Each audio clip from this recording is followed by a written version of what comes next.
നമ്മളൊരു content creation ജേണിയിലേക്ക് ഇറങ്ങുന്ന സമയം ആദ്യം നമുക്ക് വരുന്നൊരു ചോദ്യമുണ്ട്.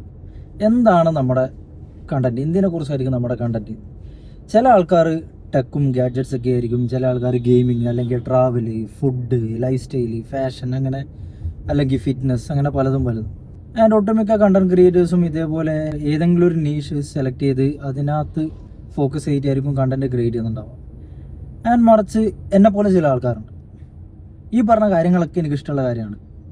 ഞാൻ നന്നായിട്ട് ഫുഡ് കഴിക്കാറുണ്ട്, ട്രാവൽ ചെയ്യാറുണ്ട്, ജിമ്മിൽ പോകാറുണ്ട്, ഫിറ്റ്നസ് ചെയ്യാറുണ്ട്, സൈക്ലിംഗ് ചെയ്യാറുണ്ട്, ബോക്സിങ് ചെയ്യാറുണ്ട്. ഞാനൊരു IT ഗായിയാണ്. സോ AI, ടെക്നോളജി, ഗാഡ്ജറ്റ്സ്, ഇതൊക്കെ എൻ്റെ നീഷാണ്. അപ്പോൾ ഏതെങ്കിലും ഒരു ടോപ്പിക് എടുത്ത് എൻ്റെ കാറ്റഗറി ഏതാണെന്ന് ചോദിച്ചാൽ അതെനിക്ക് പറയാൻ പറ്റില്ല. എനിക്കിഷ്ടമുള്ള എല്ലാ കാര്യങ്ങളും ഞാൻ ചെയ്യും. അതുകൊണ്ട് തന്നെ ഞാനിടുന്ന കണ്ടൻറ്റുകളൊക്കെ ഇതൊക്കെ ഒരു മിക്സ് ആയിരിക്കും.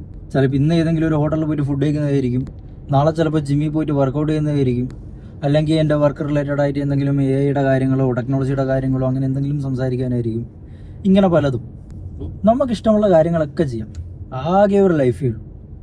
അത് നമുക്ക് വേണ്ടുന്ന പോലെ നമുക്ക് എന്തൊക്കെയാണോ ഇഷ്ടപ്പെട്ടത്, അല്ലെങ്കിൽ നമുക്ക് ആ ഒരു ടൈമിനുള്ളിൽ ചെയ്യാൻ പറ്റുന്ന എന്തൊക്കെ കാര്യങ്ങളാണോ അതൊക്കെ ചെയ്യുക. അടിപൊളിയായിട്ട് മുമ്പോട്ട് പോകാം. ഞാൻ എൻ്റെ ബയോയിൽ എഴുതി വെച്ചൊരു കാര്യമുണ്ട്, living every day is last day of my life. അതുപോലൊക്കെ തന്നെ നാളെ ഒരു ദിവസമില്ല എന്ന് കരുതി ജീവിക്കും.